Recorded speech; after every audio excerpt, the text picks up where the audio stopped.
থেকে কথা উল্লেখ করি। ঠাকুর বলছেন, দেখো ধনের অহংকার করতে নেই, তারও বাড়া আছে। সন্ধেবেলায় আকাশে যখন জোনাকিরা ওঠে, সেই সময় জোনাকিরা মনে করে আমরা আলো দিচ্ছি।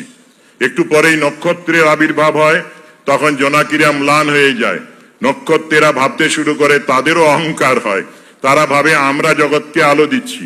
কিছুক্ষণ পরেই চন্দ্রোদয় হয়, তখন চন্দ্র মনে করেন আমার আলোতে জগৎ ভাসছে।